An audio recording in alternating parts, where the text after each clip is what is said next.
Welcome back student and now this is Vijay हर और आप सभी का बहुत बहुत स्वागत है हमारे पाठशाला के चैनल पे। और जैसा कि आप सभी को पता है ये वीडियो स्पेशल सभी बच्चों के लिए है जो 10th एंड 12th क्लास के अंदर अब एक नई परेशानी से जूझ रहे हैं। तो दोस्तों इस वीडियो के अंदर हम आपको बताएंगे कि किस तरीके से आप MCQ बेस्ड जो क्वेश्चन पेपर आने वाले हैं फर्स्ट टर्म के अंदर लगभग नवंबर या दिसंबर, जैसे भी स्कूल के वेरिएशन के हिसाब से अलग अलग होगा, तो आप देखेंगे कि वो सारे के सारे अब आपको रिटर्न फॉर्म में लिखना नहीं है, अब आपको MCQ बिहाफ पे इसे करना है। तो इसको कैसे सॉल्व करना है, कैसे इसको फेस करना है, तैयारी करनी है तो क्या करना पड़ेगा, स्ट्रैटेजी अपनानी तो क्या अपनानी पड़ेगी, वो सारी की सारी चीज़ें मैं आपको इसमें बताने की कोशिश करूँगा। Okay, so one by one start करेंगे। हम पहले तो देखेंगे कि क्या सिचुएशन बच्चों की चल रही है, हम वो समझेंगे और उसके बाद हम आपको बताने की कोशिश करेंगे। सो अगर आप देखिए तो क्लास 10th एंड 12th का जो बोर्ड का एग्जाम बच्चों का 2021 के अंदर होने वाला है, ये स्पेशल वीडियो उन्हीं बच्चों के लिए क्योंकि बच्चे बहुत कंफ्यूज है कि MCQ को सॉल्व करने का ट्रिक का तरीका क्या है, मतलब कैसे सॉल्व किया जाएगा या आइसोलेशन बेस्ड क्वेश्चन आने वाले, तो वो जो अभिकथन बेस है उसमें रीजन बेस्ड क्वेश्चन है। बच्चे बहुत कंफ्यूज है, उन्हें पता ही नहीं है कि सॉल्व कैसे करना है, अगर पेपर होगा भी तो कैसे तैयारी किस हिसाब से की जाएगी, क्योंकि ऐसा तो एग्जाम बच्चों ने कभी दिया ही नहीं है। और CBSE ने पहली बार ऐसे पैटर्न के हिसाब से बहुत टाइम बाद ऐसे पैटर्न को लेके आई है। हालांकि ये चीज़ें बच्चों को ये भी टेंशन में दे रही है कि क्या यार ये तो बहुत शॉर्टकट है, मतलब कितने नंबर ऑफ क्वेश्चन आएंगे, क्या तुरंत ही आराम से उसे टिक करके पेपर दिया जा सकता है या क्या तरीका है, या उसका रिटर्न फॉर्म में क्या कहीं आंसर भी लिखना पड़ेगा या नहीं लिखना पड़ेगा या सिर्फ टिक करना है। और अगर टिक भी करना है तो बच्चे कंफ्यूज हैं कि वो किस टाइप का उसमें पेंसिल का इस्तेमाल करा जाएगा, पेन का इस्तेमाल करा जाएगा, वगैरह वगैरह चीज़ें। सो आपको बता दूं कि पहले के टाइम पीरियड में क्या होता था, जैसे कि नॉर्मली होता था, आप सभी को पता था कि इतने सालों से क्वेश्चन पेपर आपको मिलता था, क्वेश्चन पेपर को आपको रीड आउट करना होता था, एक शीट मिलती थी उस पर लिखना है आपको, और लिखने के बाद देन फाइनली आप क्या करते थे कि जो बच्चे होशियार होते थे वो तो लिख के फटाफट लिख के अपना अच्छे मार्क्स लेके आ जाते थे। लेकिन कुछ ऐसे बच्चे भी होते थे जो दूसरों की शीट में से फिर देख के आंसर करने की कोशिश करते थे। और आप सभी को पता है कि ये तो हर जगह होता है, ऐसा ये बिल्कुल ऐसा ही होता है। लेकिन आप नोटिस करेंगे कि अब ये जो CBSE बेस्ड है उसने चेंज कर दिया। उन्होंने कहा कि अब हम लोग ये क्वेश्चन रिटर्न फॉर्म वाले नहीं लेंगे, क्योंकि कोरोना काल चल रहा है। कोरोना काल के अंदर हम जो पहला एग्जाम लेंगे उस पहले एग्जाम के अंदर जो लगभग नवंबर दिसंबर का टाइम पीरियड बोला जा रहा है, 90 मिनट्स का क्वेश्चन सेटअप करा जाएगा पेपर का। और यहाँ पे ना अब आपको क्या कहते हैं ये देखना पड़ेगा कि रिटर्न फॉर्म में अब कुछ लिखने की ज़रूरत नहीं है। अब जो आप दूसरों को बोलते थे ना यार अपनी शीट पास कर दे और मैं तेरे में से देख के लिख लूँगा, और ये वगैरह वगैरह सरकारी स्कूलों में, प्राइवेट स्कूल में, हर जगह चलता रहता है ऐसा, और ये चलता रहा। लेकिन इस बार कोरोना काल की वजह से सिचुएशन चेंज हुई है और उसके बाद ये कहा गया कि फर्स्ट टर्म जो बच्चों का होगा वो MCQ बेस्ड होगा और स्कूल के अंदर ही उसे लिया जाएगा। अब एक चीज़ बच्चे कमेंट ये करते हैं, पूछते हैं कि सर क्या ये हरियाणा में, राजस्थान में, बिहार में होगा? तो भाई मैं आपको बता दूं कि जहाँ जहाँ CBSE बोर्ड है, जहाँ पे CBSE बोर्ड के अकॉर्डिंग NCERT बुक चलती है, वहाँ सभी जगह ऐसा ही होना है। तो बार बार आप क्या कहते हैं कमेंट करते हैं, तो इतना फोकस करिएगा, मतलब अब रिटर्न फॉर्म में कुछ नहीं है। तो यानी कि यहाँ पे आप देखेंगे कि पहले बच्चों में बहुत कन्फ्यूजन थी, मतलब MCQ सॉल्यूशंस को लेके बहुत सारी कन्फ्यूजन देखी गई है। MCQ क्वेश्चंस को करना कैसे, क्या करेक्ट ऑप्शन बस टिक कर देना है या मतलब करना क्या है, बच्चों को पता ही नहीं है इसके बारे में। तो वही चीज़ आप समझिएगा। तो यहाँ पे बताया there are confused whether to write complete solution, क्या पूरा कंप्लीट सोल्यूशन लिखना है। जैसे कि मान लीजिए कि MCQ के अंदर कुछ भी आया, MCQ के अंदर तो बहुत सारी चीज़ें आ सकती है, तो कह रहे हैं कि कंप्लीट सोल्यूशन लिखना है, पूरा का पूरा कंप्लीट सोल्यूशन लिखना है, या सिर्फ और सिर्फ टिक कर देंगे चलेगा। और अगर टिक कर देंगे तो चलेगा तो कैसे करना है। तो बहुत सारे लोगों के दिमाग के अंदर ये सारी चीज़ें घूम रही है कि यार करा जाएगा तो कैसे करा जाएगा। तो उसके लिए पहले तो मैं बता दूं कि कुछ स्टूडेंट को पता ही नहीं कि MCQ कैसे करना होता है। तो कैसे करना होता है वो सबसे ज़्यादा इंपॉर्टेंट चीज़ है। देखिए स्टेप बाय स्टेप, जैसे क्वेश्चन आंसर्स में नहीं होता है, आप क्वेश्चन नंबर 1 लिखते हैं, क्वेश्चन नंबर 2 लिखते हैं, देन 3 लिखते हैं, देन 4 लिखते हैं। लेकिन यहाँ पे तो आपको OMR शीट मिलेगी। OMR शीट मैं आपको दिखा देता हूँ, ये देखिए OMR शीट मिलेगी। इस OMR शीट के अंदर अगर आप देखें, ये आपको OMR शीट दिखाई दे रही है। इस OMR शीट के अंदर आप नोटिस करेंगे कि ऐसा नहीं है कि आपको 5वां आता है तो 5वां या 6वां ही करना है। हालांकि क्वेश्चन आंसर्स में भी स्टेप बाय स्टेप करते थे ताकि एग्जामिनर को ये लगे कि हाँ बंदे ने स्टेप बाय स्टेप आंसर करे। लेकिन OMR शीट के अंदर तो ऐसा कुछ होगा ही नहीं। OMR शीट में अगर आपको किसी को 93 नंबर वाला आता है तो 93 के अंदर 4 ऑप्शन दे रखे, उसमें D वाले पे सर्कल करना तो D वाले पे सर्कल कर दो। मतलब स्टेप बाय स्टेप लिखने की इसमें कोई दिक्कत नहीं है। MCQ क्वेश्चन है तो स्टेप बाय स्टेप लिखने की आपको कोई ज़रूरत नहीं होगी। और उसके बाद नोटिस करने वाली बात ये है कि स्टूडेंट जो है ना वो डायरेक्टली करेक्ट ऑप्शन को टिक करे, राइट डाउन कर दे। तो बच्चों को कन्फ्यूजन हो रही है, उन्हें समझ में नहीं आ रहा है कि उन्हें एग्जाम में करना कैसे। ये इस टाइप का पहली बार क्या कहते हैं बच्चों के सामने ये समस्या है।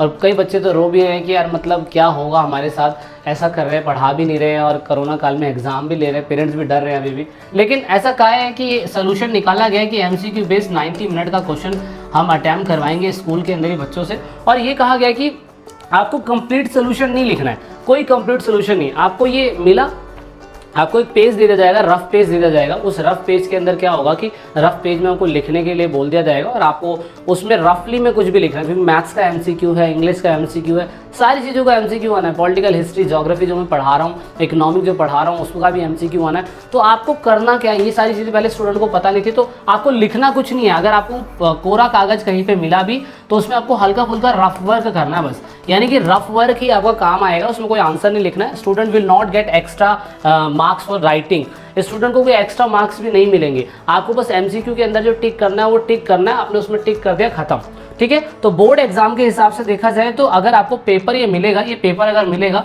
तो इसमें आप सोल्यूशन के लिए, रफ वर्क के लिए कुछ कर सकते हो, रफ वर्क के लिए कुछ कर सकते हो, लेकिन आपको ये सबमिट नहीं कराना, आपको बस वो OMR शीट सबमिट करानी होगी और आपका काम बन जाएगा। तो ये कुछ ऐसा है। तो ये एक तो पहले तो ये मिथ बच्चों की आई होप खत्म होगी।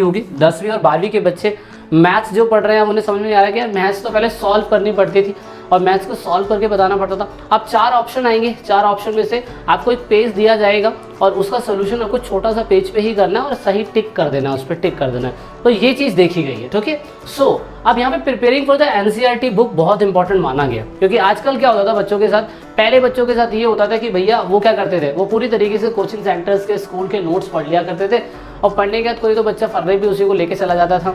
और लेकिन फिर NCERT बुक कहती थी कि मुझसे नजरें चुराने लगे हो, लगता है किसी और गली जाने लगे हो। लेकिन यहाँ पे अब NCERT को इंपॉर्टेंट कर दिया गया। NCERT की each and every line, any line in the NCERT can be made to be an MCQ question. So it is very important to read NCERT extensively, बहुत ही गहराइयों से पढ़ना है। अब NCERT को नज़रअंदाज नहीं कर सकते हैं। बोलते ना नोट्स दे दीजिए, नोट दे दीजिए। अब आपको खुद NCERT सेल्फ पढ़नी पड़ेगी। NCERT को बहुत ध्यान से पढ़िएगा, एक एक चीज़ को पढ़िएगा। अब देखिए हर किसी लाइन से NCERT के क्वेश्चन से MCQ बनाया जा सकता है। अब यहाँ पे हिस्ट्री, पॉलिटिकल, ज्योग्राफी जो बच्चे पढ़ते हैं तो उन्हें बहुत और डीपली पढ़ना होगा। अब पढ़ने के लिए अप्रोच NCERT के लिए क्या है, अगर आपको गहराई से पढ़ना है, एक एक क्वेश्चन को समझना है, तो पढ़ने के लिए अप्रोच ये बताई जाती है कि आप इस पैटर्न के क्लासिफिकेशन के हिसाब से पढ़ सकते हैं। नंबर 1, फॉर्मूला बेस्ड आप देख सकते हैं। मतलब आप किसी पैराग्राफ को पढ़ रहे हैं तो वहाँ कोई फॉर्मूला लग रहा है क्या, मतलब जैसे कि पर कैपिटा इनकम है ना, पर कैपिटा इनकम निकालने का क्या फॉर्मूला होता है वो आप ज़रूर याद रखिएगा। मैं ये ज्योग्राफी की बता रहा हूँ। ऐसी सेम क्या कहते हैं, पॉलिटिकल साइंस में तो कोई फॉर्मूला नहीं है, डेट वेट होती है उनके अंदर, तो डेट वेट याद रखिएगा। उसके बाद डेफिनेशन बेस्ड है, डेफिनेशन बेस्ड साइंस के अंदर डेफिनेशन हो सकती है। पॉलिटिकल साइंस के अंदर भी कुछ ऐसा हो सकता है जैसे वामपंथी, दक्षिणपंथी, अभी हमने रिसेंटली बताया था। तो लेफ्टीज, राइटीज, इनको क्या कहा जाता है, ऐसा कुछ दे दिया जाएगा तो वो डेफिनेशन के बिहाफ पे भी आप MCQ को याद कर सकते हैं। उसके बाद रीजनिंग बेस्ड है, ये रीजनिंग तर्क शक्ति बिहाफ है, इस पे भी है। बाकी MCQ तो होंगे ही जो आपकी बुक के अंदर लास्ट में होते हैं। उसके बाद एसरेशन बेस्ड क्वेश्चन आएंगे और इसके अंदर रीजन भी आपसे पूछ लिया जाएगा। तो इस अप्रोच के अकॉर्डिंग आप NCERT को पढ़ें, NCERT के अंदर से क्वेश्चन को ढूंढें और ये जो आपको OMR शीट मिलेगी इसको बहुत आपको केयरफुली फिल करना होगा। ऐसा नहीं होगा कि आप 23 का A आपने ठीक कर दिया, इस बार आपने A पे ठीक कर दिया, लेकिन पीछे से आपको आपका दोस्त बोलता है कि यार अबे A ठीक नहीं था यार, B उसका आंसर था। तो ऐसा नहीं करोगे, फ्लूड लेके जाओगे और A के ऊपर फ्लूड चला दोगे और फिर B भर दोगे, ऐसा नहीं होगा। आपने एक बार भर दिया तो भर दिया, उसके बाद गई भैंस पानी में, उसके बाद आप कुछ नहीं कर सकते। तो ये चीज़ें हैं जो आपने फोकस करनी है कि अगर आप NCERT को पढ़ रहे हैं और NCERT के इंपॉर्टेंस को समझ रहे हैं तो याद रखिएगा यहाँ पे आपको ये चीज़ें इसके बिहाफ पे आपको पढ़ना होगा। ये 10वीं 12वीं सभी स्ट्रीम, सभी साइट्स के लिए ज़रूरी है। जिनको ये वीडियो ज़रूरी है उनको शेयर ज़रूर करिएगा। अब यहाँ पे ऐसा बोला जाता है कि MCQ को ठीक करने के लिए ट्रिक क्या है। मतलब बच्चे ने मेरे से पूछा कि क्या MCQ के अंदर कोई नेगेटिव मार्किंग होगी, तो ऐसा बिल्कुल नहीं है। MCQ के अंदर कोई नेगेटिव मार्किंग नहीं है। मतलब अगर आपके पास option A, B, C, D कुछ भी आता है ना, आप याद रखिएगा यहाँ पे नो नेगेटिव मार्किंग। जितने भी क्वेश्चन आएंगे सारे अटैम्प्ट करो।